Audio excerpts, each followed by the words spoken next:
La llamada de Cthulhu. H.P. Lovecraft. Parte 1. El horror en arcilla.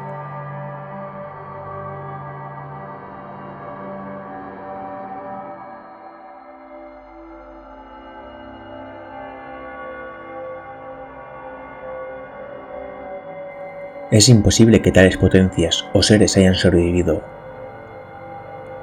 a una época infinitamente remota donde la conciencia se manifestaba, quizá, bajo cuerpos y formas que ya hace tiempo se retiraron ante la marea de la ascendiente humanidad.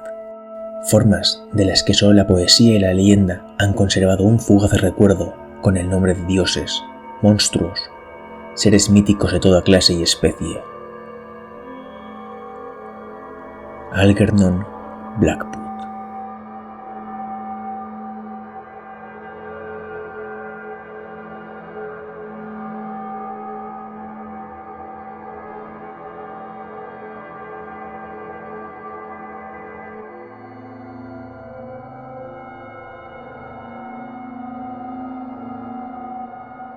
No hay en el mundo fortuna mayor, creo, que la incapacidad de la mente humana para relacionar entre sí todo lo que hay en ella. Vivimos en una isla de plácida ignorancia, rodeados por los negros mares de lo infinito, y no es nuestro destino emprender largos viajes. Las ciencias, que siguen sus caminos propios, no han causado mucho daño, hasta ahora.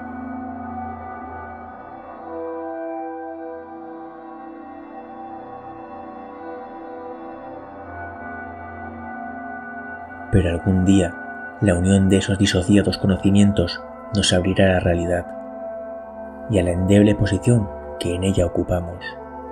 Perspectivas tan terribles que enloqueceremos ante la revelación, o huiremos de esa funesta luz, refugiándonos en la seguridad y la paz de una nueva edad de las tinieblas.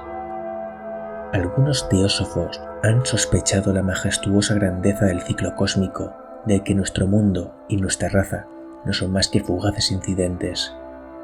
Han señalado extrañas supervivencias en términos que nos helarían la sangre si no estuviesen disfrazados por un blando optimismo. Pero no son ellos los que me han dado la fugaz visión de esos dones prohibidos, que me estremecen cuando pienso en ellos y me enloquecen cuando sueño con ellos. Esa visión, como toda temible visión de la verdad, surgió en la unión casual de elementos diversos, en este caso, el artículo de un viejo periódico y las notas de un profesor ya fallecido. Espero que ningún otro logre llevar a cabo esta unión. Yo, por cierto, si vivo, no añadiré voluntariamente un solo eslabón a tan espantosa cadena.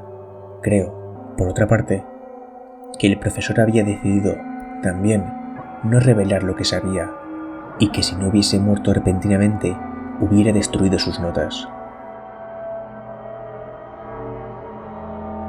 Tuve por primera vez conocimiento de este asunto en el invierno de 1926-1927, a la muerte de mi tío abuelo George Gamel Angel, profesor honorario de lenguas semíticas en la Universidad de Brown, Providence, Rhode Island. El profesor era una autoridad bastante conocida en materia de antiguas inscripciones, y a él habían recurrido con frecuencia los conservadores de los más importantes museos. Muchos deben, por lo tanto, recordar su desaparición. Acaecida a la edad de 92 años, las oscuras razones de su muerte aumentaron aún más el interés local. El profesor había muerto mientras volvía del barco de Newport y, según afirman los testigos, luego de recibir el empellón de un marinero negro, este había surgido de uno de los curiosos y sombríos pasajes situados en la falda abrupta de la colina que une los muelles a la casa del muerto, en la calle Williams. Los médicos, incapaces de descubrir algún desorden orgánico, concluyeron, luego de un perplejo cambio de opiniones, que la muerte debía atribuirse a una oscura lesión del corazón, determinada por el rápido ascenso de una cuesta excesivamente empinada para un hombre de tantos años. En ese entonces, no vi ningún motivo para disentir de ese diagnóstico, pero hoy tengo mis dudas. y algo más que dudas.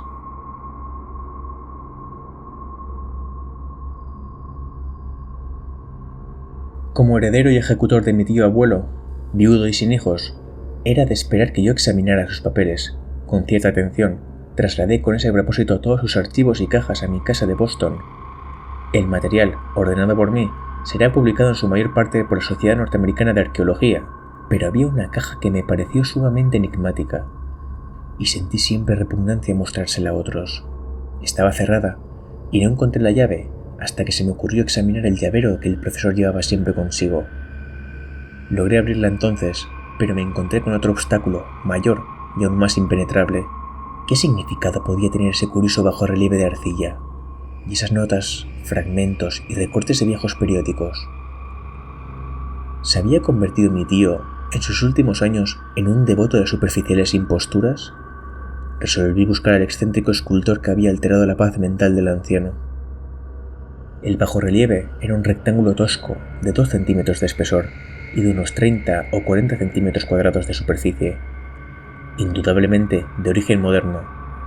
Los dibujos, sin embargo, no eran nada modernos, ni por su atmósfera, ni por su sugestión, pues aunque las rarezas del cubismo y el futurismo sean numerosos y extravagantes, no suelen reproducir esa críptica regularidad de la escritura prehistórica, y la mayor parte de los dibujos parecía ser, ciertamente, alguna especie de escritura.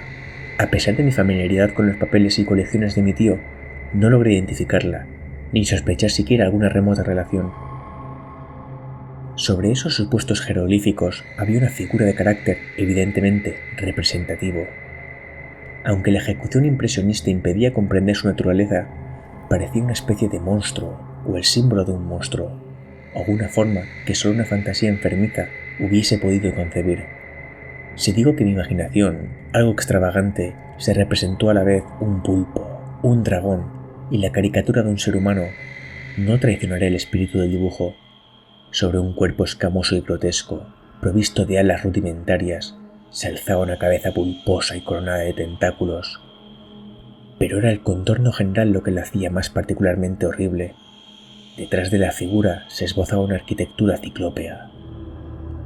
Las notas que acompañaban a este curioso objeto, además de los recortes de periódicos, habían sido escritas por el profesor mismo y no tenían pretensiones literarias. El documento en apariencia más importante estaba encabezado por las palabras «El culto de Cthulhu», escritas cuidadosamente en caracteres de imprenta para evitar todo error en la lectura de un nombre tan desconocido. El manuscrito se dividía en 2 secciones. La primera tenía el siguiente título: 1925, Sueño y obra onírica, de H.A. Wilcox, calle Thomas 7, Providence, Rhode Island. Y la segunda, Informe del inspector John R. Legras, calle Bienville 121, Nueva Orleans, a la Sociedad Norteamericana de Arqueología, 1928, notas del mismo y del profesor Webb. Las otras notas manuscritas eran todas muy breves, relatos de sueños curiosos de diferentes personas, o citas de libros y revistas teosóficos, principalmente La Atlántida y La Lemuria Perdida, de W. Scott Elliot, y el resto, comentarios acerca de la supervivencia de las sociedades y cultos secretos, con referencia a pasajes y tratados mitológicos y antropológicos, como La Rama Dorada de Fraser y el culto de las brujas en la Europa occidental de la señorita Murray. Los recortes periódicos aludían principalmente a casos de alienación mental y a crisis de demencia colectiva en la primavera de 1925. La primera parte del manuscrito principal relataba una historia muy curiosa. Parece que el 1 de marzo de 1925, un joven delgado, moreno, de aspecto neurótico y presa de gran excitación, había visitado al profesor Engel con el singular bajorrelieve de arcilla. Entonces, todavía fresco y húmedo, en su tarjeta se leía el nombre de Henry Anthony Wilcox, y mi tío había reconocido en él al hijo menor de una excelente familia, con la que estaba ligeramente relacionado. Wilcox, que desde hacía un tiempo estudiaba dibujo en la Escuela de Bellas Artes de Rhode Island y que vivía en el Hotel Fleur de Lis, muy cerca de esta institución, era un joven precoz, de genio indudable, pero muy excéntrico. Desde su infancia había llamado la atención por las historias y sueños extraños que se complacía en relatar. Se denominaba a sí mismo físicamente hipersensitivo, pero la gente seria de la vieja ciudad comercial lo consideraba simplemente raro. No había frecuentado nunca los de su propia clase y poco a poco había ido retirándose de toda actividad social. Actualmente solo era conocido por algunos estetas de otras ciudades. La Asociación Artística de Providence, deseosa de preservar su conservadorismo, lo había desahuciado. En aquella visita decía en manuscrito que el escultor había pedido bruscamente la ayuda de los conocimientos arqueológicos de su huésped para identificar los jeroglíficos. El joven hablaba de un modo pomposo y descuidado que impedía simpatizar con él. Mi tío le respondió con sequedad, pues la evidente edad de la tabla excluía toda posible relación con las ciencias arqueológicas. La réplica del joven Wilcox, que impresionó bastante a mi tío como para que la reprodujera palabra por palabra, tuvo ese énfasis poético que caracterizaba sin duda su conversación habitual. «Es nueva, es cierto», le dijo, «pues la hice anoche mientras soñaba con esas extrañas ciudades, y los sueños son más viejos que la cavilosa Tiro, la contemplativa Esfinge o Babilonia, guarnecida de jardines».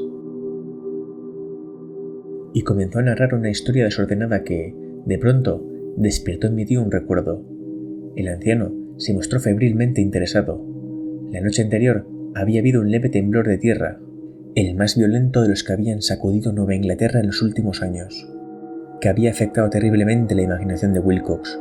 Ya en cama, y por primera vez en su vida, había visto en sueños unas ciudades ciclópeas de enormes bloques de piedra y gigantescos y siniestros monolitos de un horror latente, que exudaban un limo verdoso.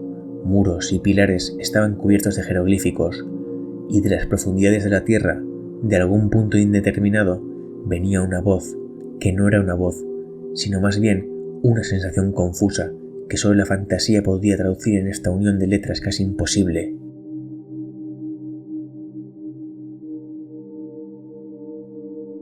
Esta mezcla de letras fue la llave del recuerdo que excitó y perturbó al profesor Angel.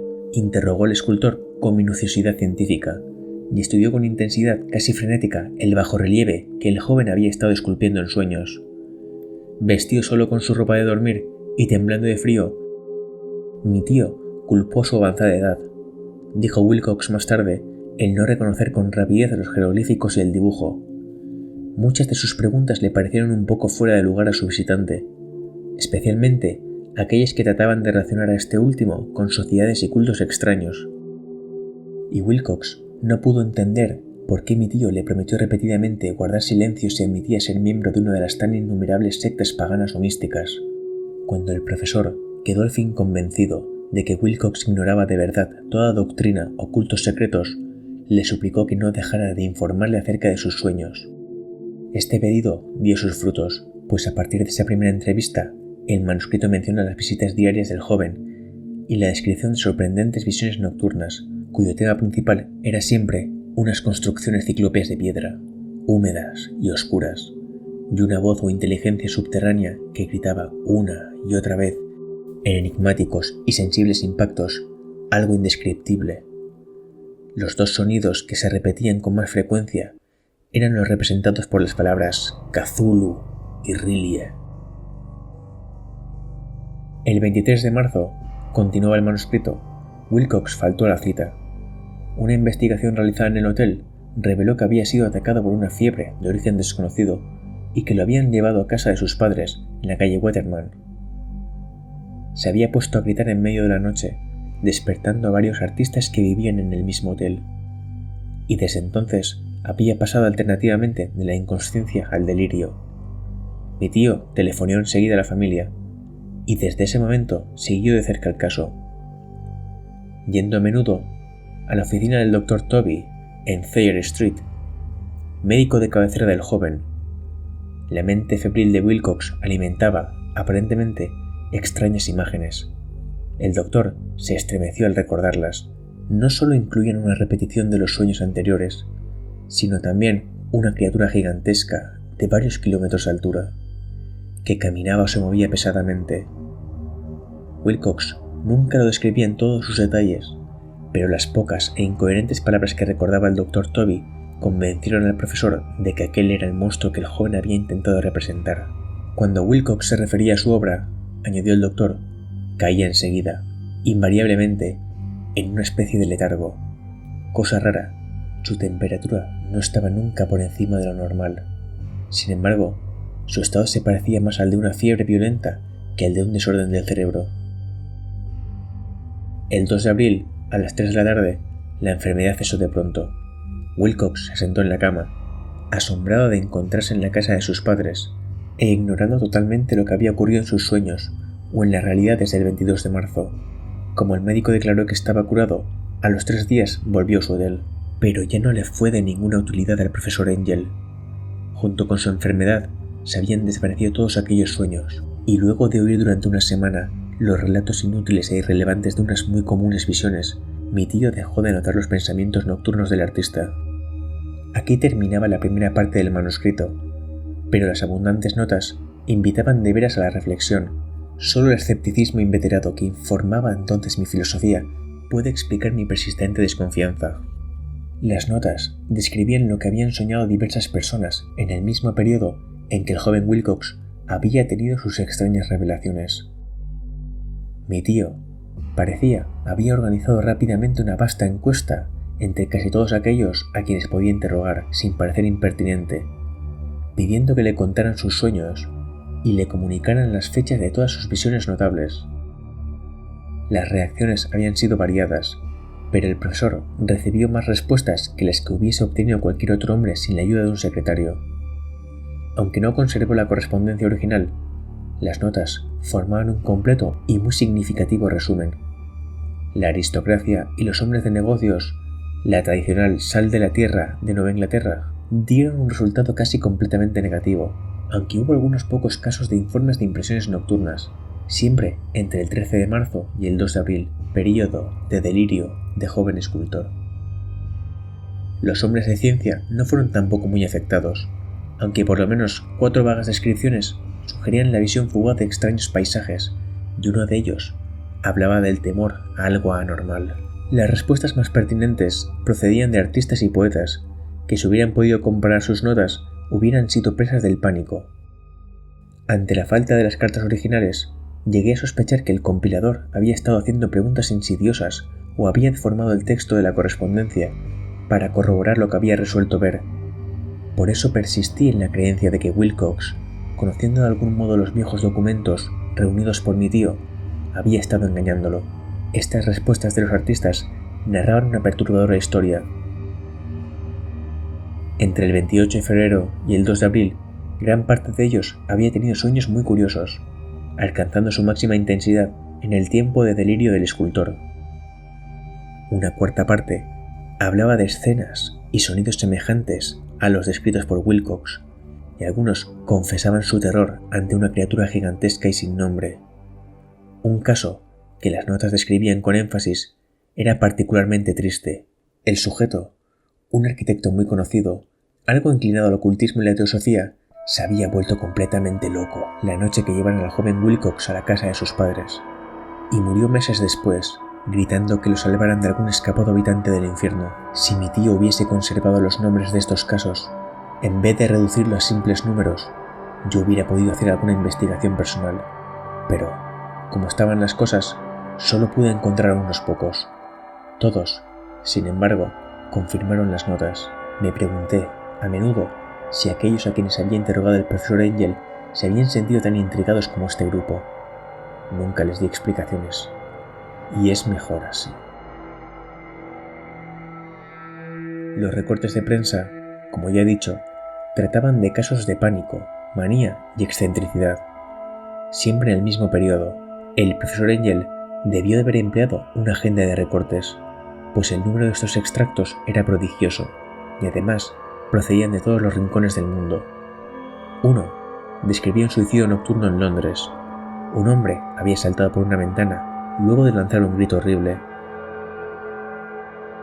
En una confusa carta al editor de un periódico sudamericano, un fanático anunciaba, apoyándose en sus visiones, un futuro siniestro. Un despacho de California relataba que una colonia teosófica había comenzado a usar vestiduras blancas ante la proximidad de un glorioso acontecimiento que no llegaba nunca. Mientras las noticias de la India se referían cautelosamente a una seria agitación de los nativos, producida a finales de marzo, las orgías vudúes se habían multiplicado en Haití y en África se habían hablado de unos cantos misteriosos. Los oficiales norteamericanos radicados en Filipinas habían tenido ciertas dificultades con algunas tribus, y en la noche del 22 de marzo, los policías de Nueva York habían sido molestados por levantinos histéricos. Confusos rumores recorrieron también el oeste de Irlanda, y un pintor llamado Ardoise Bonnaud exhibió en 1926 en el Salón de Primavera de París un blasfemo paisaje de sueño. En los asilos alienados, los desórdenes fueron tan numerosos que solo un milagro logró impedir que el cuerpo médico advirtiera curiosas semejanzas y sacara apresuradas conclusiones. Una rara colección de recortes, de veras, apenas concibo hoy el crudo racionalismo con que los hice a un lado, pero quedé convencido de que el joven Wilcox había tenido noticias de unos sucesos anteriores mencionados por el profesor.